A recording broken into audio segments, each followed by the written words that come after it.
Yeah, it's a little disjointed. The more I watch it, the more I'm like, yeah, I can I, tell I just really threw that together. I like it.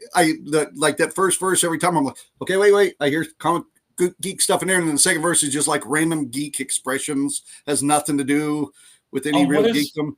And then what I used? What is it? Not Sora, Suno. I don't know, Suno. Well, soon you will know Suno. Well, No, although there, even with the go old ahead. one too, there's a couple times I was like, God, with this like death metal, it feels like we're like you're making up for back in high school when we were a little nerdy, playing games and No, stuff. And it's like, make up for it with death metal. Yeah, we're good. I'm more making up for the fact that we're old. Let me see if this was the one. Um, Books and comics, realms of lore, Marvel Warriors, battles soar, Star Trek base, nerds and power we embrace. And then the chorus is galactic conquest, brains that rule, cosmic overlords, science cruel, knowledge weapons, mighty force, ride the lightning, cosmic course. I don't know. It sounds It's like just whatever a tongue the AI twister when came you do up it like with. that. I like it. The funny part is that I cut it out of the video. I mean, I cut it out of what's playing, but I originally told it in the description that I wanted. I told it I wanted like 20 seconds of intro music with hard driving drums and no lyrics over the first 20 seconds intro, and then it made the music, and then over that intro where it's doing the hard driving drums and everything like that, you can actually hear it say 20 seconds, no talking, hard driving drums now. It's just like, okay, cut that out. I know we got a lot to talk about today. I guess we should say welcome to Concast March. What are we? The 12th, March 12th. Yeah, March 12th. Kelly Yes. says hi. Who does? Kelly says hi. Oh shoot! How am I not seeing group chat here? I thought I had it on. Hi back at you, Kelly. So March 12th, right close to St. Patty's Day, we've got Kansas Comic Con this weekend. All sorts of goodies. We'll be talking a little bit about Stan Lee documentary later, general geek news, and a couple older geeks talking about everything that gets us excited. Yeah, Not everything. Not everything. well, no, not the things that get us nipple-tastic, but just some good stuff. I actually had tons of geekasms this week, and I think part of it was the weather. So I'm good. Go ahead. You look like you're gonna jump in. No. Go ahead. No, just lots of good. I don't know if weather motivated me. I had a couple good things this week. Anything you could say. I had a good therapy session or whatever. But I've been getting off my butt. I've gotten shows booked this week. I've gotten. I went from. Man, do I want to go back and just hit that con circuit and festival circuit hard or not? And now I'm feeling a little inspired. More about that than I am about the conversation we're having with my 3D printers. They were both down today, and that dinosaur, Kelly, I love you, man. That thing's a pain in the ass.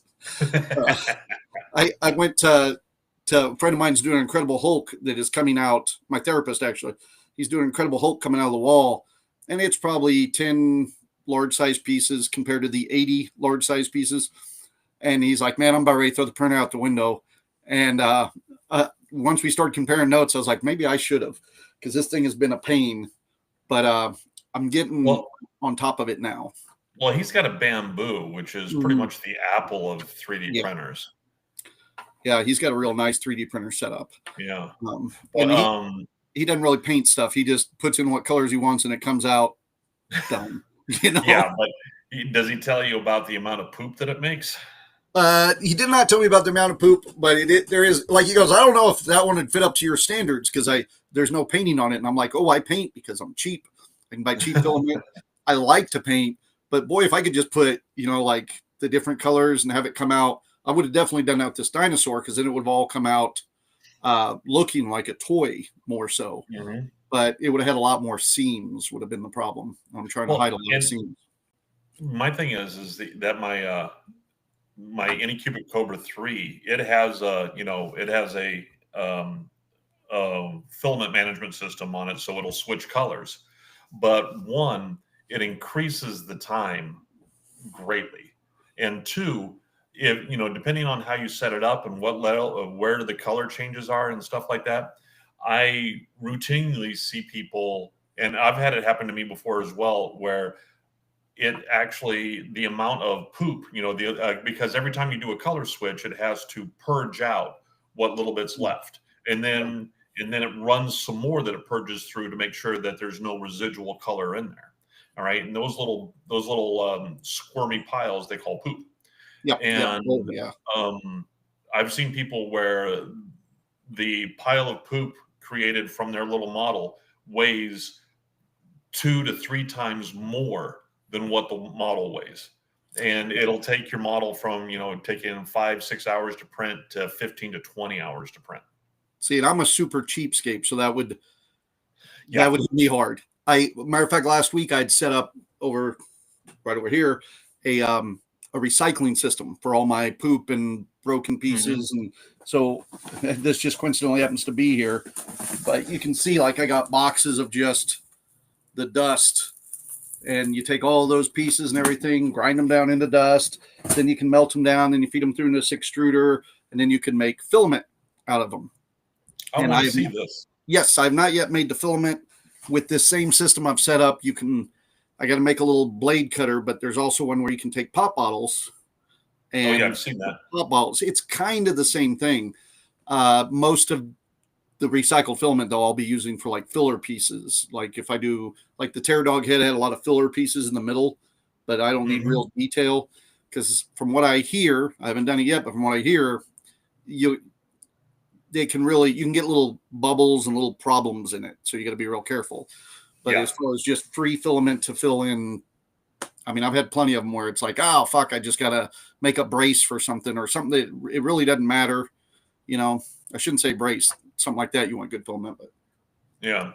No, it got to the point with mine after just a couple of prints where it had, a lot of color changes, that now I very rarely do it for a multiple color change. Most of the times I'll try to stay away from those, but when I'm doing those HueForge prints, Kelly let me know about that filament. Yeah, for working on this. Yeah, when I'm doing those HueForge prints, I like those because, you're not changing color multiple times per layers. You're doing it up to a certain layer in one color, then it switches over and it does more layers in another. Then you switch over and do more layers in another. It's not, some of those out there, depending on what you have, you could be doing 3 or 4 color swaps per layer. And when you're looking at 200-300 layers, that gets really, really mind numbing. I can see that. To me right now, that's even one of those things. It's like, man, I don't even want to have to think that far in advance, because even just printing with just say white filament all day long, I got enough projects. I could print for another year and not have to worry about printing anything in color.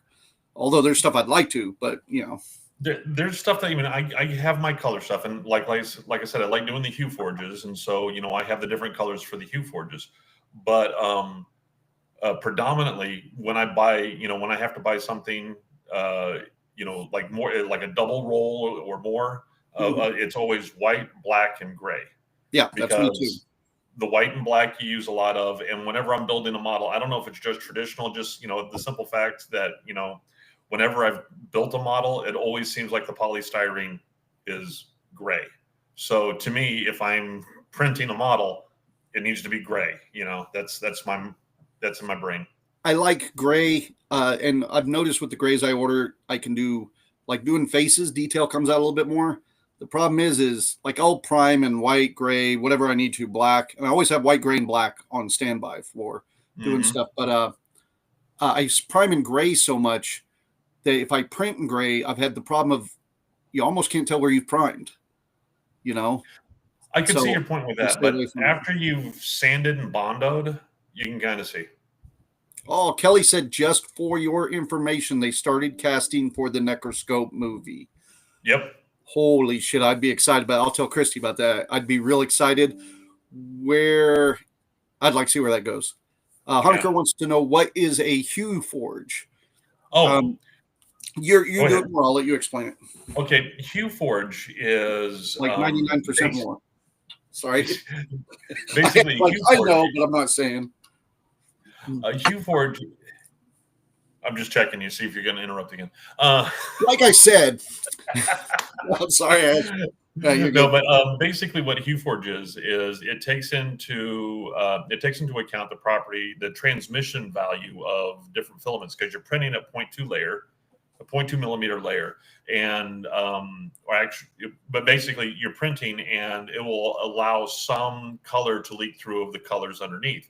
So basically, you take a picture, and then you use HueForge in order to figure out what filaments to use in order to recreate that. So basically, you're painting with filament is what it is, and HueForge is the program to let you do it, and it's really cool. And It's kind of it's go ahead. it's kind of like it's the depth. So like you've seen a lot of those pictures, like back in the day, they'd like carve something, and the thinner it is, the more light would shine through and give color. That's kind Yeah, of God, what are those called where you do the light transmission things? Come on, how many of those have we made? The lithophanes. The lithophanes. Yeah. Okay. Yeah. Yeah. Yeah. It's a lot like that. Yeah. So let me see here. And then I've seen them with color too, where it doesn't matter about the light behind, but it's like just a layered, almost like a 3-dimensional diorama or something. Is that right? Or am I right off? now, I pulled up the HueForge program on my computer, and I'll just share really quick. Okay. Screen and window. So here, crap. Okay. Let me bring up old project.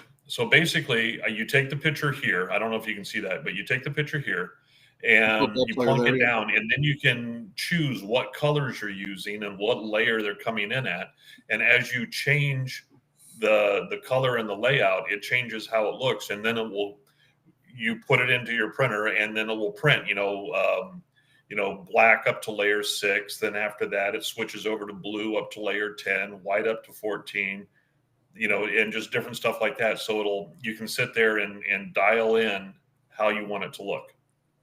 Yeah. See, and you and my therapist have both been doing that, doing your own pictures. And the closest I've got so far is I can just get free files already done online.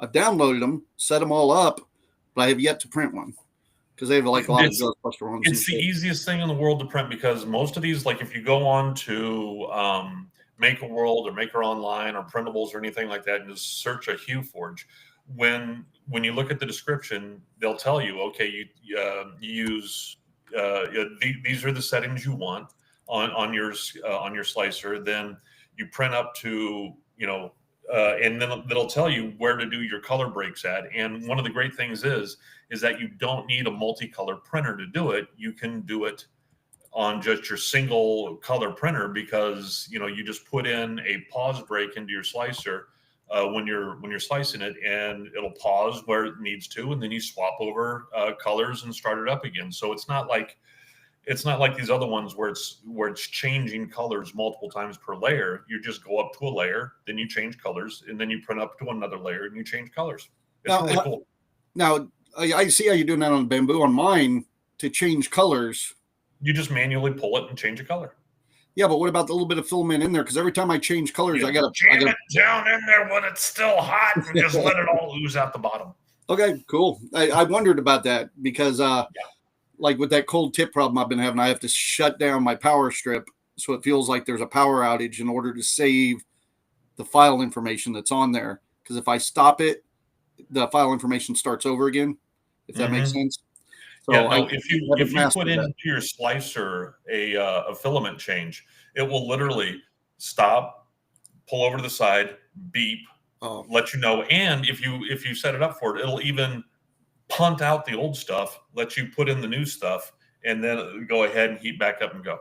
See, that's great. I know that because that's beyond what I've done yet. So that's good to know. And I've rebuilt this printer today, but I haven't done that. So my suggestion to you is there's some easy ones out there that are just black and white ones. You've got black, you've got white. Go to like I said, Maker Online, Maker World, or Printables. Search for a black and white HueForge.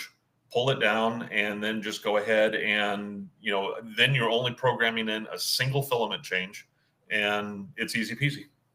Yeah, that's Honecraft asked what the program costs. So I think you kind of went over that, but you can and literally a 200 by 200 millimeter, Hue Forge, you're only looking at like 20 grams of filament.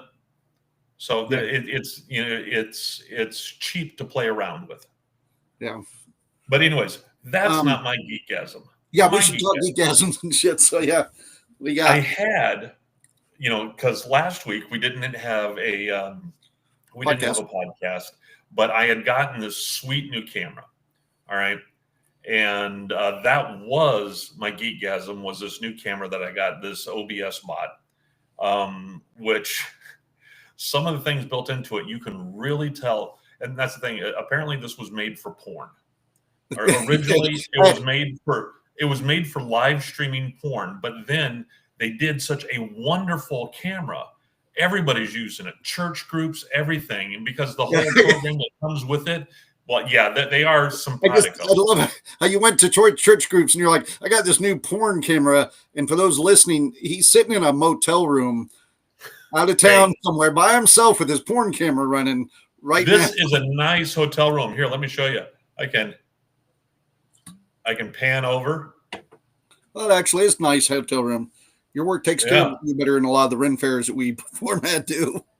Yeah, and let this come back. No, this thing in its setup here, and this is how I first knew that it was, because under their tracking, they have, like this is close up, but they also have tracking that's upper body. They have tracking that's headless. So it will follow everything you're doing, but not show your face. Which is for OnlyFans for sure. Yeah, definitely. My point. And then they have one that's just lower body. It tracks your lower body. Why the hell would you need it to track your lower body if it wasn't for porn? Now, here's the fun part. The fashion. We're doing fashion and cosplay, right? I was going through some of the, because I was setting up, I have a slight blur going on it right now. I can turn off the blur and it clears up, or I can turn it and I can crank the blur up and get it really blurry. But then I was noticing that it has a retouch section, so it will naturally put makeup on you. And we're all waiting. And okay. Boy, you do have lighter skin and and that's not even really. That's not. I mean, none of the eyeshadow makeup is on. So let me put like smoky eyeshadow on. Ready? Watch this one. Hold on. Well, it's hard to tell. Oh, sure enough. Wow, your eyes popped. I just looked over at Dustin's comment over there. It says, so I can show my doctor my dick, right? So, like that ever stopped you, Dustin. No, but like here, we can go with different contacts. Different eye colors. So my eyes now. There's different ones like hawksbill and all kinds of stuff. So now my eyes are a different color than what they normally are. You look younger, but like an actor from the 80s who's had some work done younger. Not like It's hard to tell. That was they've got two ones for female and they have one for male. This is the one for male that has the standard and at first you can't really tell that there's anything done to my face. But if I click it off, you can see that my face gets a little chunkier. And because right now it's slimmed down like a nice Korean guy or something. That's what I'm hoping for. One of the reasons my plan is I'm going to shave most of this for the con this weekend. Get a summer beard going on, and I think it might thin down my face a little, make my gut look bigger. It's already looking big. No matter what you do, that was to be. Hold on. What do we have here? My doctor, my dick, personal use, lifetime. Those filters get you catfished. You are damn straight. Oh yeah. And the thing is these filters, they're not just for your face. It has filters in there for, if you're standing up or for some reason showing off your full body. They have filters on there to slim you and stuff like that on here too. You can catfish the whole body. Yeah, this is our plan to take Concast to a new format of Lonely Fans. just lonely geeks who look like us already. And I think we're already there with our fan base. yeah. But He said some of these people, my friend, so am I. Admit it very often. But what's this week as of my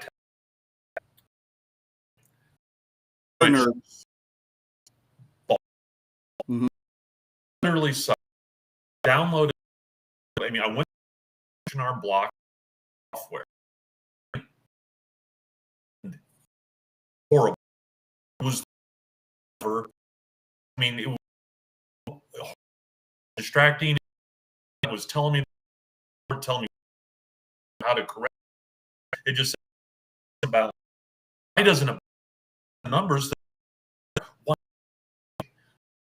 And to balance off subscription AI. My geek guest. So I said, fired up ChatGPT, and this is they won't copy paste the image search. They wouldn't even highlight it.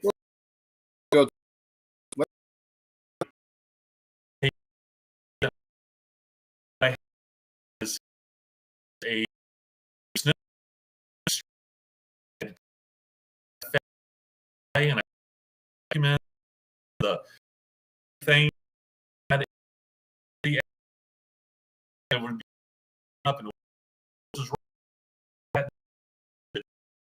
okay, it's saying this. Oh, it's saying that because this over here, and it thinks that this is this. So this is what you need to change over on this form to get this form to properly balance out. It walked me through everything, hand walked me through, made sure everything was just right. And because of that, you know, H&R Block claims that they'll get you the biggest refund. I was owing a shit ton of money, according to H&R Block, because their forms weren't balancing. Once I used GTP and got them all to balance, I got the amount that I owed. I was expecting to owe like $3,000 or $4,000 this year because I cashed in some stock in order to finally pay off my student loans. And so I was expecting that. But with GTP, you know, telling me, okay, hold on, you paid off your stuff. You need to go get your the form that shows how much in interest you paid off, because we can deduct up to this amount of the interest. We can deduct this other thing, And putting that all in, it came down to I only owe $697. Oh wow. Yeah, Gabe was mentioning that about using AI because he does his own taxes, and I have mine done, and I'll say that to anybody out there that doesn't already do some of the shit I do. If people go, oh, it's real cool what you do, I'd love to do it. Man, when you get checks from different states, and sometimes a minimal amount, or you'll run a festival in another state or something, sometimes it can get really fucking hairy, and you can do one thing wrong, and some people are coming after you. And I had that years ago, and I got tired of it. I just have it done now. That's one of the things that pissed me off about the H&R Block. I bought the H&R Block software. It let me file federal. All right, which you can already file federal free. That's the reason it's free through them, is because by law, you're supposed to be able to file your federal for free anyway. All right, but then they start charging you for the state. First, you know, they're like, oh, Kansas, and because I also, you know, my company has me go and work down in Oklahoma as well, so I have to file in Oklahoma. Oh, well, you need to download this one for Oklahoma. You need to download this one for Kansas, and it's going to be this much for this one and this much for this one. So I downloaded them, all right, so I could go ahead and do those up and put them in. After I did that all, it said, okay, now we can go. It's going to cost you even more to have us e-file them. I'm like, you greedy sons of bitches. Oh. See, that's how when I was in shit and stuff. I've learned that stuff. That feeling, even my taxes as its taxes. Oh, which reminds you, I have the K1 for the winery, so you have that. Yeah, matter of fact, I can give it to you physical, or I can give the whole packet to you digital. So I don't use the winery on mine because I don't claim any money from the winery until everything goes right back into it, right? Yeah, everything goes right back into it. Yeah. But in case they ever ask, you have it. Matter of fact, on our shared Google Drive, I shared you that the winery folder on the Google Drive. Mm-hmm. If you go into there into federal taxes 2024, the whole packet's in there if you ever want to download it. Well, and I guess that's something that could segue me into my next bit because I was going to talk. I can mention my geekasms, but for my birthday this year, March 20th, Christy was looking for stuff for me to do, and she found a wine crawl. What? Her. Bring your camera over. We'll get some. Okay. Now who do you want wearing the makeup, you or her? There's a wine crawl going on that we might go to here in Newton. And of course, the way I operated immediately, I was like, why aren't we set up in a wine crawl here in Newton? So I'm trying to get that set up. So I might be working if I can get it set up to where we do one of the wine stops. But if not, I think we're going to go do that on the 20th if you guys want to come down and check out the other wines and stuff. So just throwing that out there. To get, that's one thing I wanted to mention to everybody, is that we have got a batch of wine that really tasting good. We get it bottled, aged up over the winter. It's tasting good. Still. Oh, that bad part was closer to. Yeah. Vanilla, large vanilla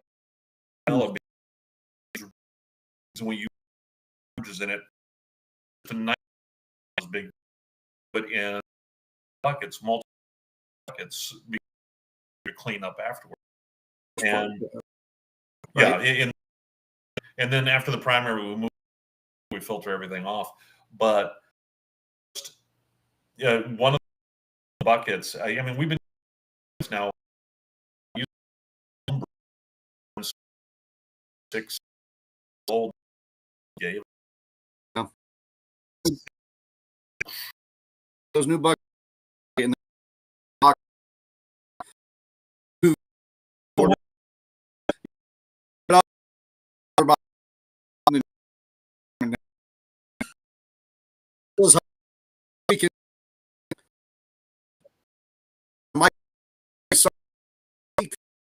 just it for now. You can do a reverse Star Trek. How many times have you seen Trekkies out at the Ren Fair pretending like they're on like an away mission? I get a picture every time. You can be the Rennie who shows up at the Star Trek thing. There are 3 things I always get pictures with. And oddly enough, Star Trek, but it wasn't because of you. Buddy of mine, Ernest, used to come show up Star Trek, and it just became a thing we did.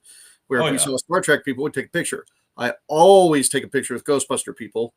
And then I usually take a picture with Monty Python people because it's just fun. SCA? No, Monty Python. Like we used to get a Monty Python group through St. Louis that would come through with the coconuts and everything. And nice. We used to get a lot of good reenactment groups in St. Louis that were just friends that created their own thing. And my favorite was a group that did the Love Boat as Star Trek. So I used to call the captain, they'd come watch our shows. I called him Captain James T. Stubing, and the audience always picked up on it and laughed. So they'd always come see our shows. They'd heckle us. We'd heckle them back. It was a lot of fun. And then they just kind of disappeared.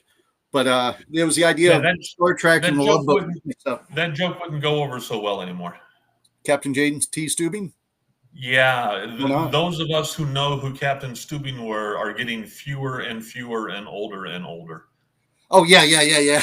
Well, those people that knew what the Love Boat was are getting fewer and fewer and older and older. He needs to be a red shirt. I do have my red shirt T-shirt I wear usually on the way back from events a lot of times. It's just the little symbol. And I thought, I'll wear that. I'll just go hang out with Daryl. It'll be fine. Oh, yeah. I'd feel weird because I'm going to also network and, talk to vendors and talk to different people. And And Do like everybody does with the winery booth and the scallywags. uh, Go interact and then come hang just out behind the table afterwards. I tend to do that with the Ghostbuster group too, though. I like all the guys and stuff, but you get to con and it's you're working. You can go mode. Let's go talk to this person. People want to stop and talk to you, and next thing you know, you're like, hey, I'm going to run over here real quick and talk to somebody. 2 hours later, you're back, and they're like, oh, I thought you left. It's just it just is. But anyhow, so we had the Ghostbuster group won't be there this weekend. For those here still in Kansas, we got the St. Patty's Day parade though that same day. So I may be going to do the parade in the morning and come and doing the rest of the convention throughout the day because we aren't technically working that con. We're working our respective booths, like you're doing the Star Trek booth, and we will do some Concast coverage and stuff. Normally we have something like we're emceeing something or doing something. This one we're just there. See, so I plan on, bringing the laptop and the new camera so we can go ahead and do a Concast from there. And also Sean and I will probably do a short Boldly Trekking from there as well.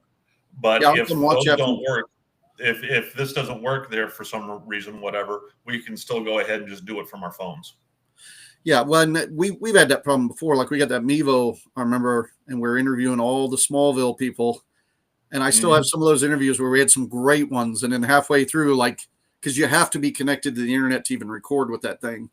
So we have some where it just fuzzes up halfway through. And it's like, oh, that was a great interview. But now I got to chop it down into segments.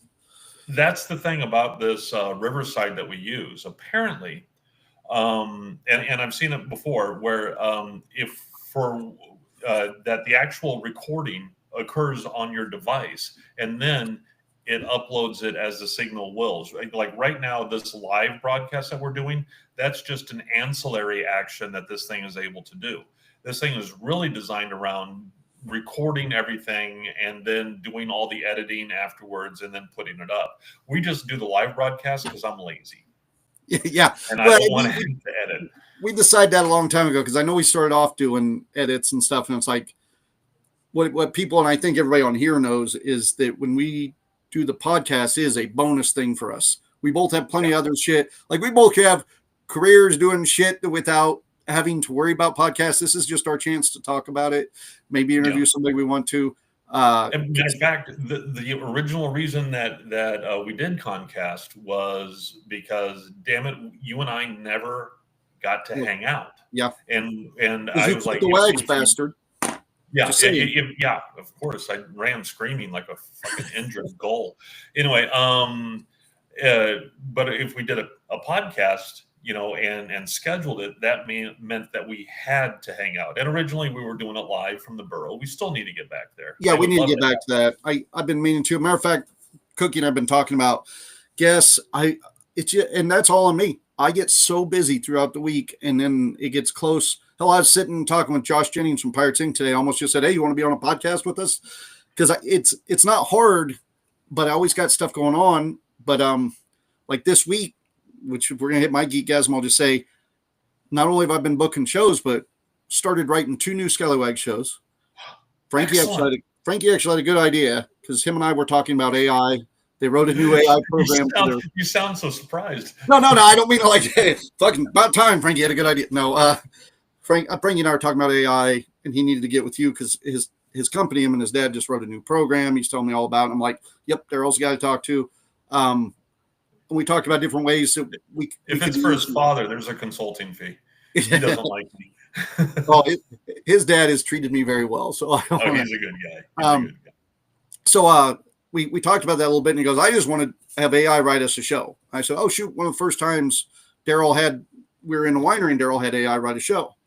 And then we said, I had to give us ideas. Yeah, ideas. Here's the thing: if you actually sit down with AI and say, write me 10 jokes, they will be the worst things you have ever seen in your life. AI cannot write a show. What we started working the idea around was, because I told him what a disaster that might be, because I've toyed with that idea for sure, because I get tired of doing most of the writing.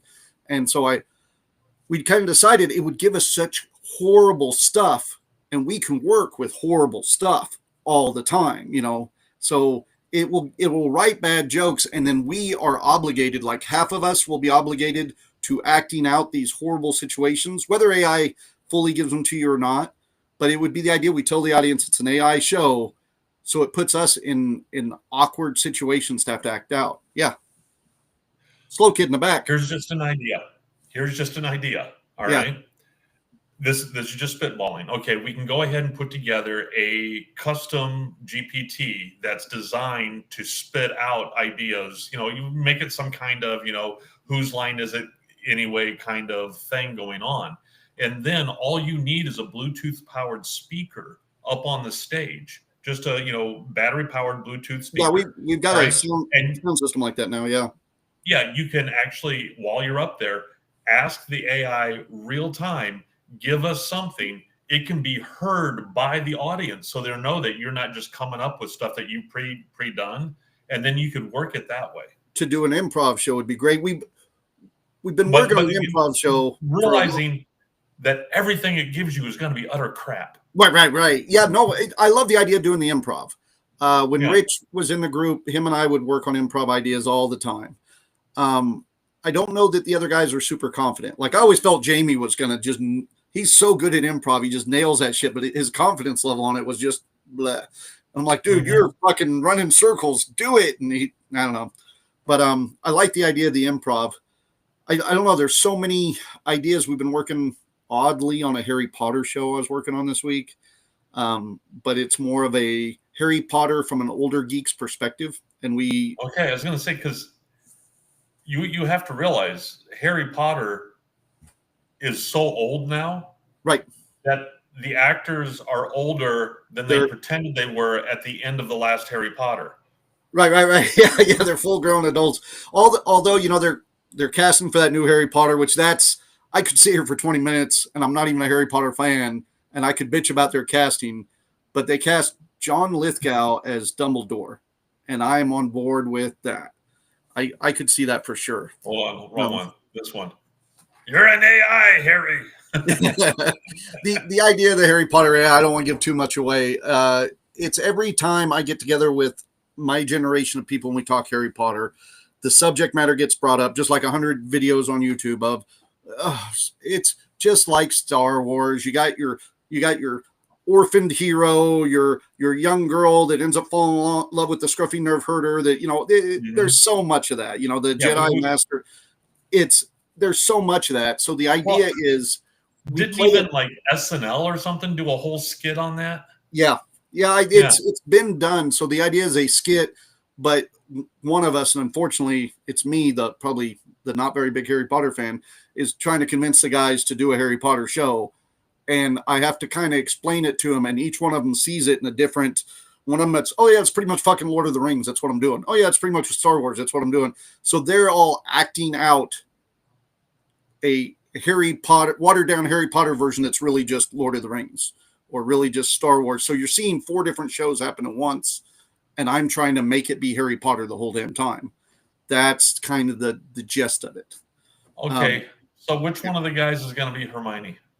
I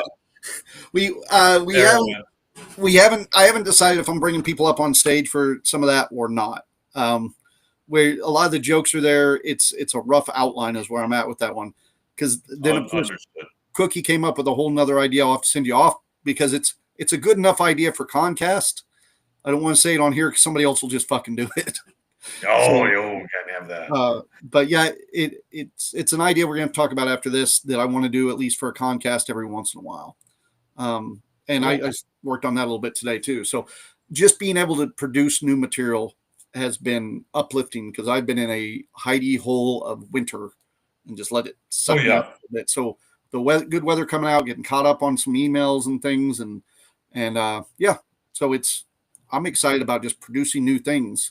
And at the end of the show, I'll have a couple of new shows to announce too. So trust me, I know what you mean. I don't know what it is about this spring. It's gotten me up and moving and doing stuff. I mean, just in the last 2 weeks, how much I push myself at the gym has just increased dramatically. And I'm seeing huge returns on it already. Not weightlifting, but just in cardio, where before I was, getting on the stationary bicycle and doing my thing. Now I'm just like, I'm that fucking idiot you see over there just and the worst part is I got the headphones on. I'm not listening to music. I'm watching. I'm taking online coursework on becoming a construction manager. So I'm going like a bat out of crazy. But if you listen to what's going on, it's very dry. Some guy talking and when you get the surety bond, make sure the surety bond is signed. You know. But yeah, so that is. Oh, I wanted to tell you, Gannon today, my boy Gannon, 15 years old. He has had a stellar day today. He retook a math test in algebra and did really good in it. But for those who know, he is big into cross country and track. That's what he does. And he did his timed trial for a 1 mile run today. And he now has a new PR, new personal record for the 1 mile at 4 minutes and 49 seconds for the mile, which makes him the fastest 1 mile person in his school right now. And already at 15 years old, just going off of his grades and his time at 15 years old, he is already would be a walk-on a lot of schools. That boy amazes me sometimes, just knowing all the health issues he had as a kid now, and yeah, he makes us all look bad. Damn it. Oh yeah, but he makes Bruce Lee look fat. This kid has no body fat. Literally, he was flexing for me last night. He's like, "Look, Dad, look at the striations you can see in my shoulder." I was like, yeah, I still need that DNA test. I'm not sure you're mine, dude. That's how I was when Gabe was into the weightlifting and shit and doing so well with the weightlifting all the time. And then it'd be like, well, I could move that, or I could just call the boys over and they could move that, you know. Well, I don't really have that option with Gannon because I can't, you know, like, oh, I'll drive there. But no, I'll just have the boy run there because no, he's still a 15-year-old. He's lazy as shit. Well, there's just that point sometimes where you're like you still want to feel manly sometimes. I work hard. I can be a hard worker. And there'll be something like, I'll go like, oh, hey, well, I can just grab that trailer, move it by hand over here. And you'll hear my son go, want some help? You know, and you're like, fuck. You know? The laugh didn't help, Gabe. The laugh didn't help. So. Oh, no, it's like, okay, back, you know, my best I ever did when I was in boot camp, my best 3 mile run was 18 minutes flat, 3 6-minute miles. That was my best run. And as of like 2 years ago, because I was telling Gannon that, so that was his, you know, that was his mental. I want to break that. Yeah. Not one day he walked up to me and was like, I did it in, you know, in 17 something. And now like this last spring, his 5K that he was running cross country, he was doing high 15s. And what was yours again? It was 18 minutes. I got a perfect PFT, you know, 90 setups, then stop to conserve energy, 20 pull-ups, then stop to conserve energy, then a 3 mile run in 18 minutes. I'm just glad your boy's humbling you, because when you're talking about going to the gym, I was like, I need to push myself to the gym, because I didn't get to show Christy the picture you showed me last week, but I showed her a different one. Like when you were a little heavier, you showed me that one of you, me, and Mark at the Wizards. Oh yeah, I showed you that one video. Yeah, and we're all on television studio and stuff and doing that.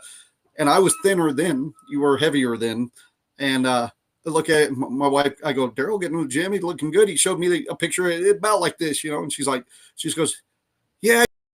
I was like, I don't know if you know how that came across. That was not my point, lady. No, yeah. I was trying to say Daryl's doing good too, but yeah. As he picks up the. Yeah, as I pick up, I finished my beer. Yeah, no. Hi, honey. Looking all good in here. I love you. See, of all the things we heard, it was. All right. No, I just wanted to brag on Gannon for a minute there. He kicks ass, and I looked it up, and 4 minutes 49 seconds for a 1 mile. That's pretty damn good for a 15-year-old. I don't know if that's good, but I'm assuming based on the numbers you're shooting out here. It's like when people tell me their blood pressure. Till this year, I didn't even know if it was good or bad. Well, until I started. High numbers with the blood pressure are not good. Yeah. All right. Now, I don't even like it. Sounds like old men sitting around talking about their health now. I don't want to get into that. Well, you started it. I was bragging on my boy. I know, no. I was just giving an example. But yeah, I do want to hit that Stan Lee video, and I do want to talk about some couple upcoming events going on. I was going to hit all the Marvel news that came out this week. I don't know what news you might have. There's so much in the last 2 weeks of Marvel cinematic news has come out, like just so many leaks, so much shit. I would spend the whole hour just covering it. And I feel a little out of place because even as stuff I was going to cover last week has already been changed this week. So I'm kind of skipping a lot of the Marvel movie news right now. I'm going to let some of it die down. And unfortunately, every time I look, because I sat down and watched Wolverine Dead, because I need a little love there, a little Ryan Reynolds love, because every time I turn on my YouTube, they're just bashing the shit out of Ryan Reynolds. And I watched a lot of that. He's the target du jour. I mean, yeah. They can smash Blake Lively. I'm fine. But and let's face it, none of us. I don't know a single person who's a Mother Teresa. Even Mother Teresa wasn't a Mother Teresa. Oh, and I'm watching stuff they're coming after him for, and some of it probably justified. I'll agree. Yeah. Some of it though, he's human. All right. Yeah, some of it they're coming after puppies. He's not firing thousands of people. You know. Well, one of the things they're coming at him now is how he did a lot of the takeover for the first Deadpool movie. And, they changed directors and all that. I don't know if everybody remembers that all happening. But what they don't mention in all these videos is the fans were behind that. We're like, oh, yeah, look what Fox did with Deadpool when we let them run the show. The fans were like, no, let Ryan do it. Let Ryan do it. And then they did that. And it ended up being an excellent movie. And now they're like, look how Ryan took over. Just came in and took over the movie. And it's like, yeah. That was a good thing. We wanted him to because we saw what happened before.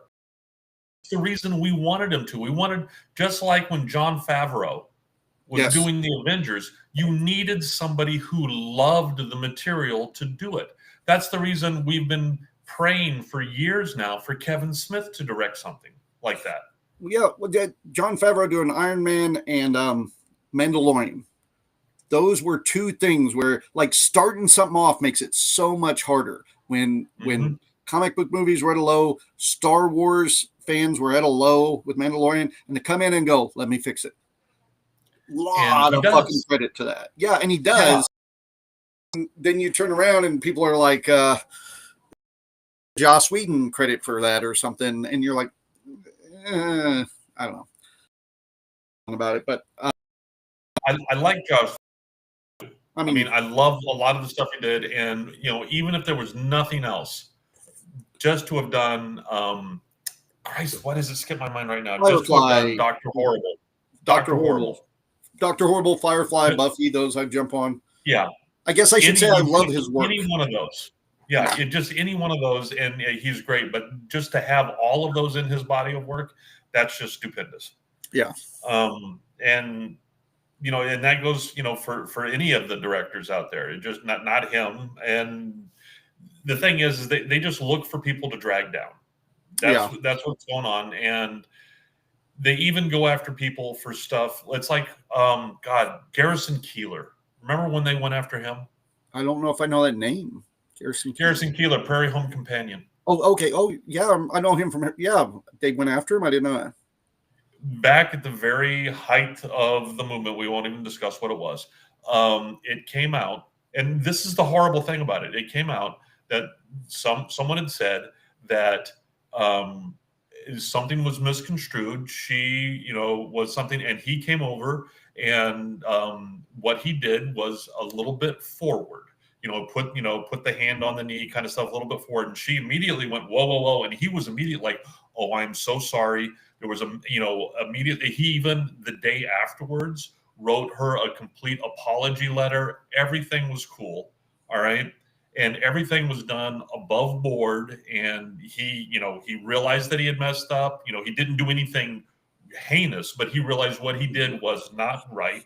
He apologized and everything was done right. But then years later, that whole movement got a hold of it and completely ruined him and Prairie Home Companion because of something that should not have mattered.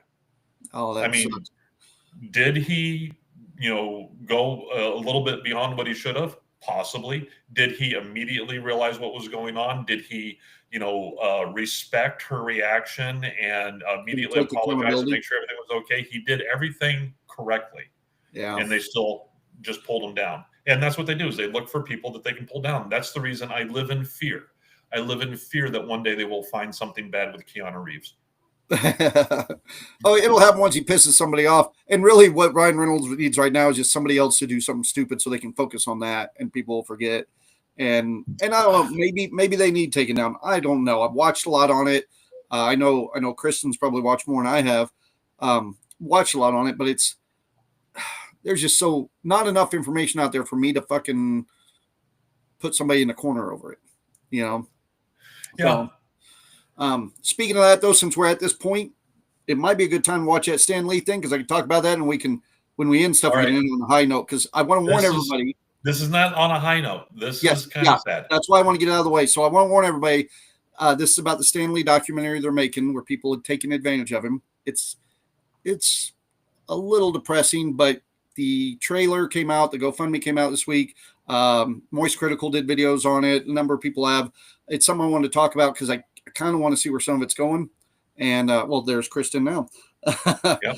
But do you sent me 2 videos. You want to watch the trailer, right? Yeah, I'm going to watch the trailer. The other video is more if we get into talking about some of the negatives, but I don't know how much I want to do that. I just want people to be aware of this project and whether it's worth supporting or not, I guess, is the conversation. So, okay, that's it. Let me share. And okay, hold on. Thank you very much, sir. Hold on, wrong one. Yep, that's the wrong one. That's all right. That's okay. Hold on. Screen. And we're going to go with that one.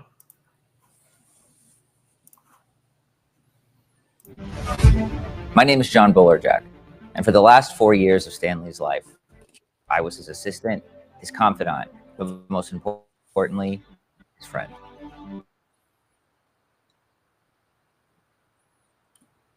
Did that freeze up on you? And the incredible highs of his legendary career, but also the heartbreaking lows. Stan spent his final years enduring mistreatment, manipulation, and betrayal at the hands of a few very bad actors. Is there any way to get us out of the San Francisco thing? Or do you feel we gotta do it? Gotta do it. At the time, I didn't have the power to stop it, but I did have a camera and I filmed everything. Whoa, watch out! Sorry. Now I'm asking for your help to finish the film and finally get justice for Stan. This documentary includes firsthand accounts from key witnesses, including comic book legends like Rob Liefeld and Roy Thomas, as well as many others who saw the chaos and unethical acts. This isn't speculation, it's all on camera. Undeniable. This is old Stan Lee coming at you. No, you're not old. Irrefutable. I thought I was finished, but apparently I'm not. No ambiguity.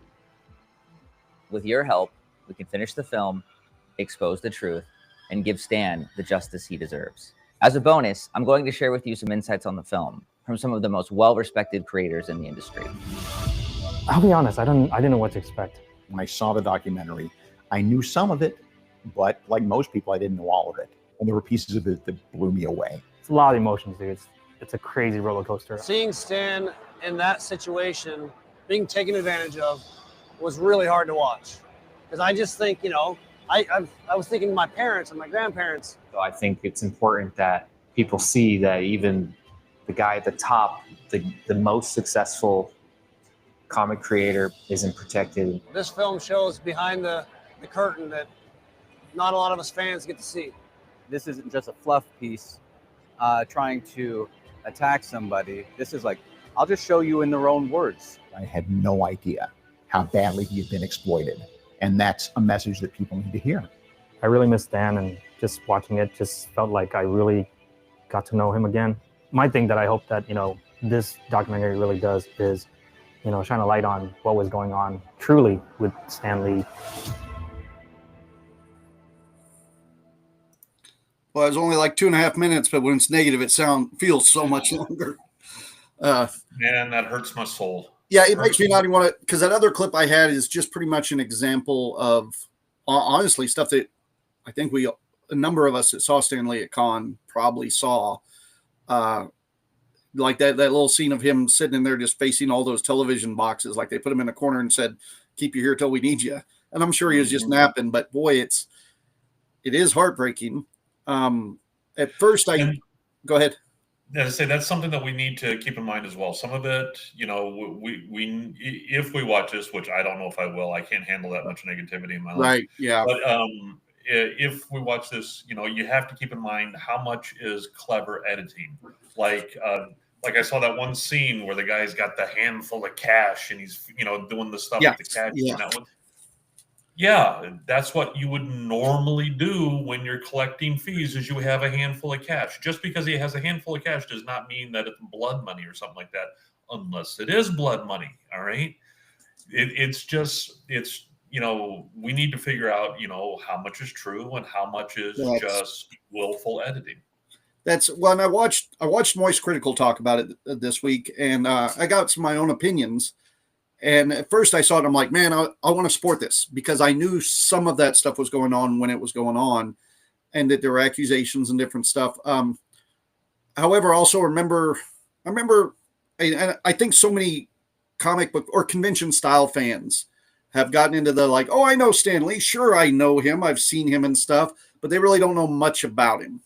And like I grew up being a Stan Lee fan. I got videos of me. I used to do book reports on him as like one of my favorite authors when they'd have you pick an author in school. Like, so I'd be 5th grade doing that shit. And I think so many people just look at him and go, oh, he's like the godfather of comic books. And I love comic books and conventions. So I love Stan Lee. He created everything. And they really don't know like what all he went through, how much he actually created. Cause there's a lot of stuff he gets credit for. He didn't do, Yep. I know that, and I don't know much about him. And he got pushed out of both Marvel and DC at different times. There's a lot of stuff where the stuff he made, other people went on with creative, and he came back, created, and he went through a period of time where he was hurting on money, and his family was hurting on money. His family pushed him to go do a lot of these conventions, so he was out there. He had to rebuild reputation and fortune. So a lot of people just think, oh, he's just always been well loved and well received and very rich, and it's not been that way. There's a lot of times he had to go do his stuff to make money, and I don't think they quite covered show up in Kevin Smith movies. That was a low point for him. Yeah, that was one of his first big cameos. Mallrats. But I think Moist Critical, he had talked about it and really made me think, because he pointed out that this guy John that's doing the video is pretty much cashing in on Stan Lee's abuse in a way. Because if he documented this and had this the whole time, because I remember these accusations while Stan was alive. I remember seeing Stan Lee from a distance before and going, he looks miserable, and it's probably due to a lot of this, supposedly, that they're overworking him. So if this guy had all it, because there were court cases for this and shit too. Why didn't this guy bring any of this information forward during those court cases? If he was just there for Stan, or do you wait till Stan passed and then cash in off of it? And also keep in mind that he's crowdfunding this right now, which means that he's not cashed in on it yet. Keyword yet. But yeah, there's a whole lot of ambiguity going on here. And we know that a lot of famous people in their twilight years are taken advantage of. Look at Richard Simmons.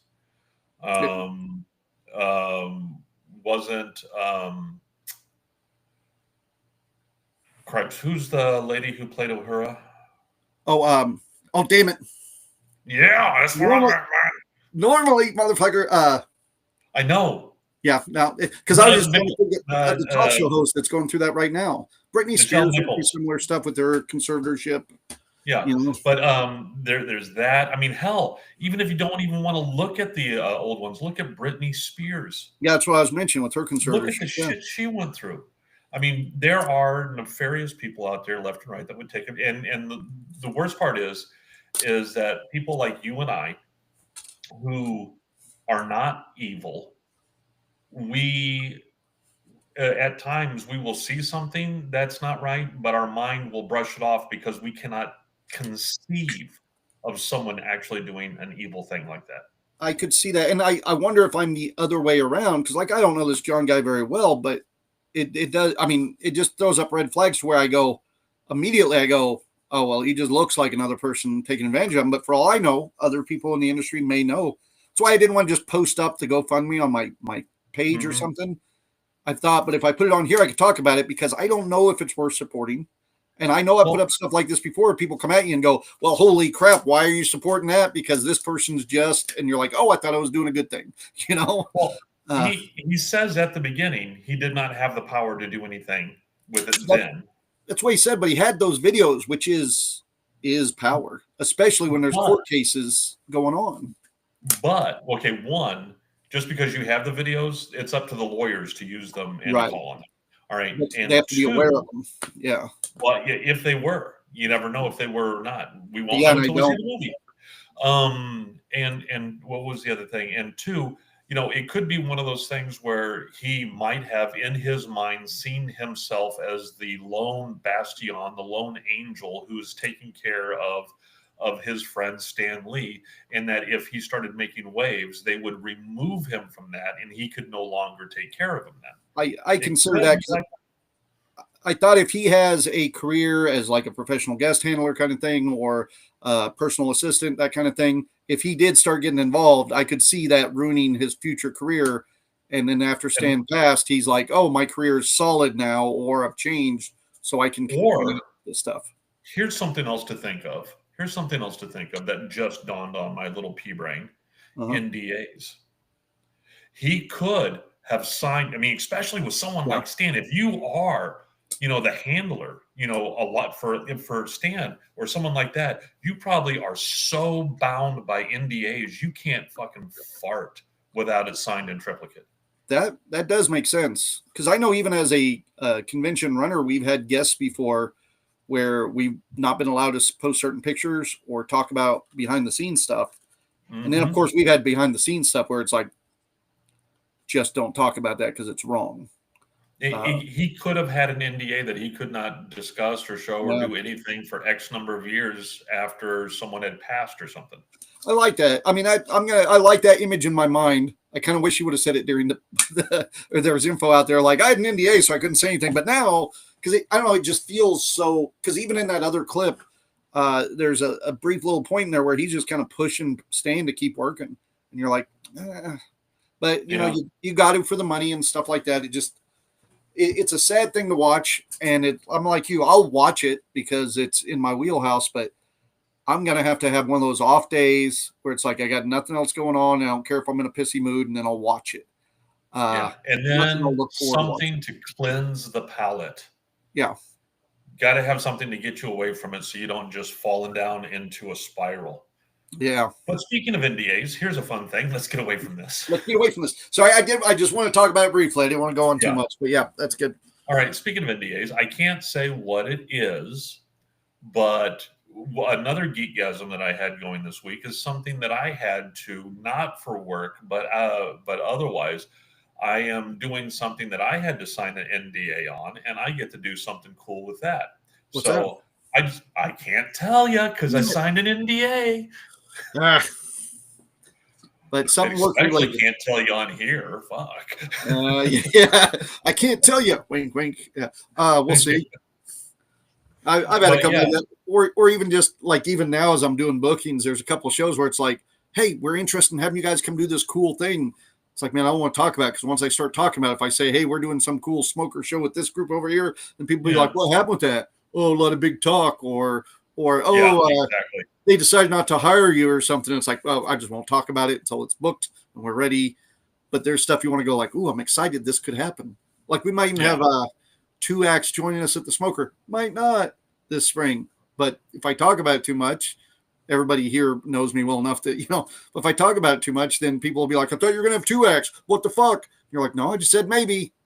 Yeah. So, or some other act that wanted in hears that you're going to have two acts and they're like, well, what about me? I applied, It's just better to not talk about stuff sometimes. Yeah. Once Yeah, I'm it's like, talking about it. I stopped by my mom's house earlier this week, and she's like, when are you going to take that bar? I thought that bar that's downstairs. I thought you were going to be using that. Take that bar. I was like, I was going to be opening a bar this year, but then, I had to take that money and repurpose it for Gannon's education. You want your grandson to do well, right? Hopefully I'll be able to save up and do it next year. Dustin put, it's cool. I also signed the NDA. We can talk about it. Without an NDA, I won't even glance at your resume. Okay. Dustin, I'm curious. You deal with a lot of big guests at Planet and stuff when you're there. Most of the places I've guest handled, it's more of like, I end up getting the guest handling gig because I'm a performer. So they're like, you're a performer. We know you. You're, so it's kind of like I'm filling in. And then the rest is I'm a guy that's directing the convention, so you're required. But as a guest handler, do you ever have to sign NDAs with some of your big guests? I'm just very curious. While we're waiting for him to respond, one thing I wanted to bring up, they just dropped a last-minute guest for Planet Comic-Con. Did you see that? They did announce a female today that I thought was cool. And I can't Helen Hunt. Helen Hunt, that's who it was. It's Helen Hunt. He goes, nah, I'm a peon. Hey, peon, pee off, just don't pee on. Hold on. Honcho peon, don't pee on honcho. That was it. Sorry. That was my favorite line ever from Shelley Duvall's Tall Tales and Legends back when we were kids. Yeah, I remember that. It was the one where they had Ponce de Leon in the Search for the Fountain of Youth. I remember the show existing. I couldn't. It had Paul Rodriguez on there as, a side, and he was playing an aide to the conquistador, and it was really good. Yeah. Damn it! I had something I was going to follow up on the NDA, and I completely forgot now. I did have, when you were talking about Planet announced Helen Hunt, which they had a couple cancellations. They filled them with new people, giving them credit. We're hiring for Anime Fest right now, so and it's a thing, man. When you're going to get Helen Hunt? No, can't get Helen Hunt.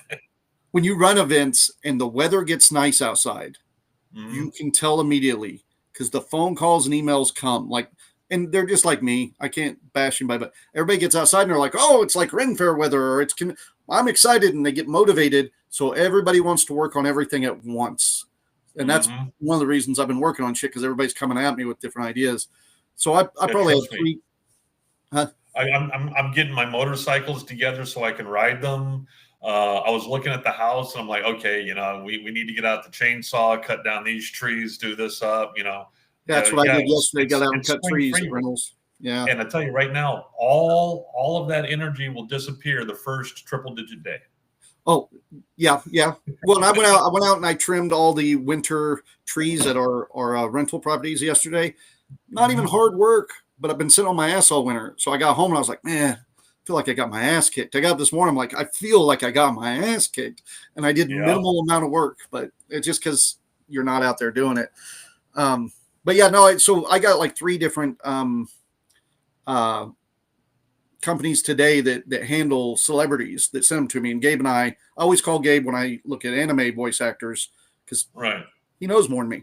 So we sit there and we look, and he's looking at all the anime ones, and I'm seeing people from like the 80s and Mad TV and different little shit. I'm like, oh, I'd love to hang out with them. I'd love to do, oh, fuck, man, I could actually just hire them for dinner. That would be cool. Yeah. It might be worth, $1,000 to have them come in for dinner, and just get like a dozen people and go, and see, but that's the question there, because some of those you're looking at like, ooh, I would love to hang out with that person. Yes. Does anybody else want to hang out with that person?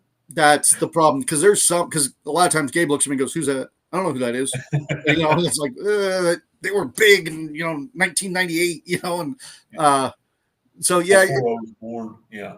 That's one of the problems too. A lot of these cons I go to, I'll be like, oh, I'm so excited to get, like this weekend, I'm going to get Ron Paulson's autograph. He's been at events before, but I absolutely love him. Ron Paulson, who's he again? He is a voice actor, animation director now. He's in charge of Nickelodeon's version of the Teenage Mutant Ninja Turtles.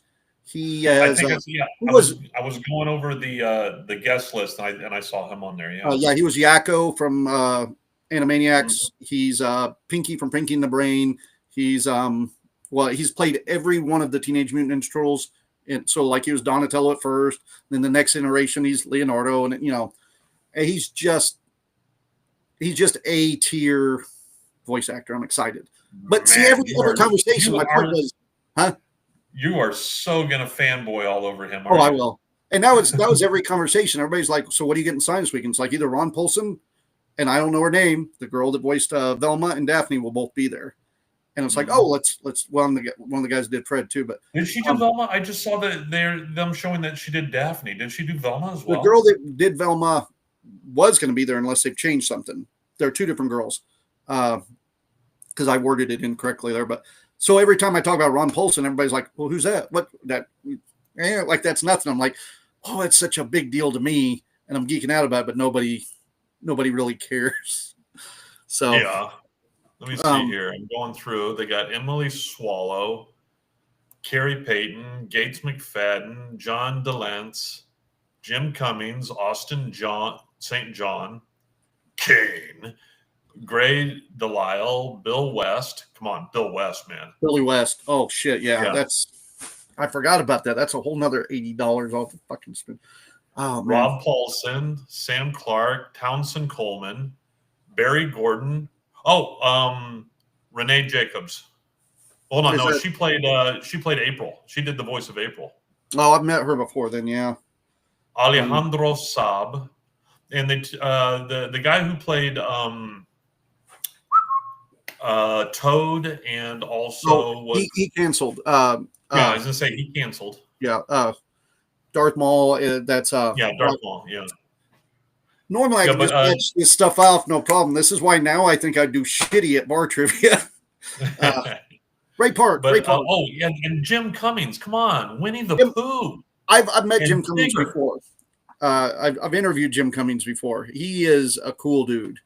So yeah, but I also got a really good interview about Jim Cummings for Concast. I probably told you Yeah. about that. I can never air on Concast. If not, I'll tell you after the show. I'm sure people will Tell be me curious. after the show. Yeah, but yeah, I got an interview about him, and it's like, oh, that's so good. That's such good info, but I can't air Yeah. that. It's like, Oh, come on. How about those ones? I forget which one. No, I remember which one, but I will not say which one. We were filming backstage on this one individual. oh, I and- know what you're talking. I think I and- know what you're talking about. Yeah, and I had the video camera, and I had the video camera going, and the individual asked, "So where around here can I get some blow?" And I'm Yeah. just turning off the camera and setting it off to the side, and That let's was just right. pretend we didn't get that on tape. That was a famous comedian. No. That's But not. yeah, it was. You don't have to say what. That's all right. It was just one of those because she was. No. talking- Don't even put a gender on it. That's right. No bail. I was just gonna say during that, I remember she was talking about disrobing during the interview too, and we're like, no, we're good because that happened. That happened to a friend of ours, Nordy, from oh god, my mind's going blank now. Damn it. He's in a music band and stuff, and he was interviewing Lita Ford, and Lita Ford came in and just because it was in between shows, so Yeah, she got to do stuff. clean herself off and gets a new outfit while she's doing the interview, and Nordy's just doing the interview the whole time, and you're like, holy shit, because we're talking about people we got to interview, and he's like, I interviewed Lita Ford, and we're like, oh, that's awesome. He goes, nude. And you're like, you win. I don't know what to say. Yeah, Hands down. yeah, I can't even compete with that shit. Well, we should probably look at tearing it up. I want to hit a couple events. Mhm. Speaking of that stuff we can't talk about online. Years ago, Spencer Wilding, when he got cast as the new Darth Vader in Rogue One, Yeah. and we found out a year before anybody else knew that he was Darth Vader. We're partying with him, we're drinking, everything's good, and we had to sit on that info for a year Mhm. because we were respectful. We could have had the scoop, and it killed Nope. me.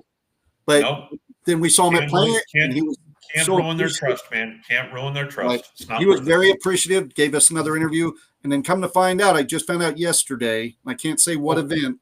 Matter of fact, though, you could probably come do it with me to give you a hint. He might be doing another show with us this year, so I'll get set up for We'll interviewing. talk about it. Yeah. Off. So coming up this weekend, Mhm. March 15th and 16th is Kansas Comic-Con here in Wichita. We pretty much read off a lot of the list. It is going to be a big event for Wichita. I don't know if we're going to get an event with this many guests anytime soon. So, but you will be at the Star Trek table, and I don't know where I'll be now. I will probably you will be floating like the social butterfly you are. And I'll probably be in Ghostbuster gear on Saturday because that's what I was planning anyway. Friday the 21st, 22nd, and 23rd is Planet Comic Con in Kansas City. We're not going to be there this year, but a lot of our friends will be. Always a good show. I would love to be there, but I'll be doing a wine event right before that, so I don't think I can make them both happen. Coming up in our area, April 12th and 13th is Great Plains Ren Fair in Wichita, Kansas. It is 2 weeks earlier than normal. I am putting that out there because a lot of people keep going. Well, I have till the end of the month. You have what day did you say? The 12th and 13th. That's right. It's always weird on how Easter and Passover and everything fall. So 12th and 13th this year, we'll have the wine booth there. We're going to have the smoker there. We are having a special guest. I can't announce which one yet because we're trying to get 2 in, but we'll see.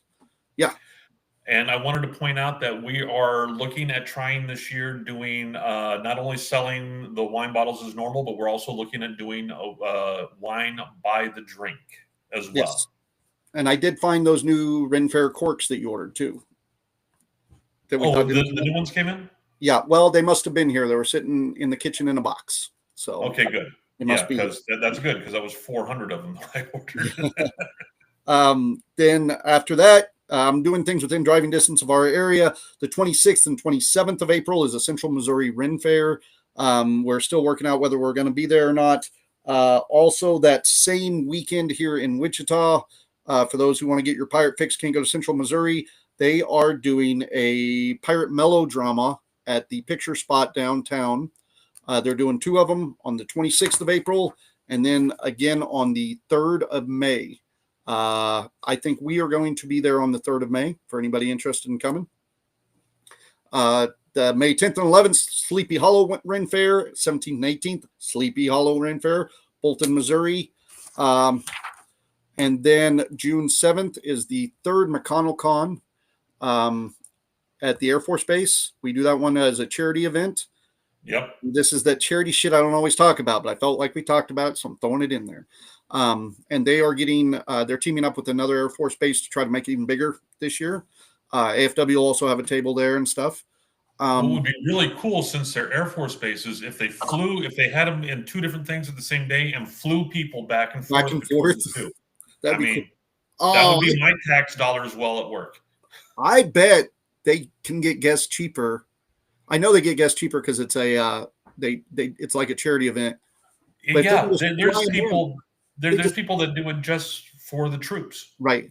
Yeah. Well, and man, I can talk about that later because there's a lot of people contributing to that show, but we'll probably have the director of that show on here and talk about it here pretty soon. And he can tell you all the benefits. We definitely need to start getting guests on here again.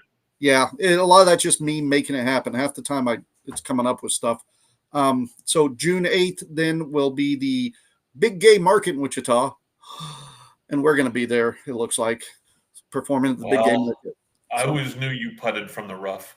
Yeah, well, take it where you can, buddy. Take it where you can. And then, of course, June 27th, 28th, and 29th is AFW.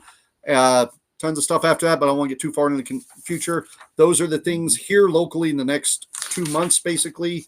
3 months we're going to be doing here.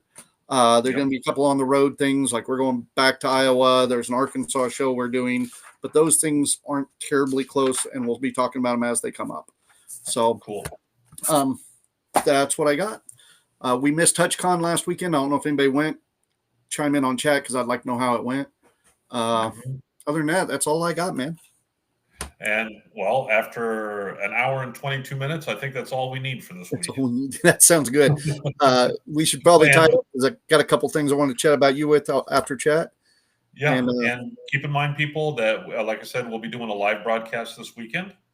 Matter of fact, there will be 2 live broadcasts, one here with Comcast and one with Boldly Trekking. So keep your ears on and tune in, dudes. Sounds good. And I can actually watch Boldly Trekking live now. It'll be nice. Watch it from the con and torture you guys from behind the camera. Yeah, I've watched it live. I've been there. You've been there, yeah. We'll talk about that later, Kelly. Oh, Kelly must have went the convention. Yeah, that's enough. No. Matter of fact, I got to call you this week anyway, Kelly. I got to get with you on some because I'm at the point I'm putting your dinosaur together now. I'm gluing it and starting to paint. So I've only got a few more pieces left to print. So, all right. See you guys this weekend. All right, hugs and kisses. Bye.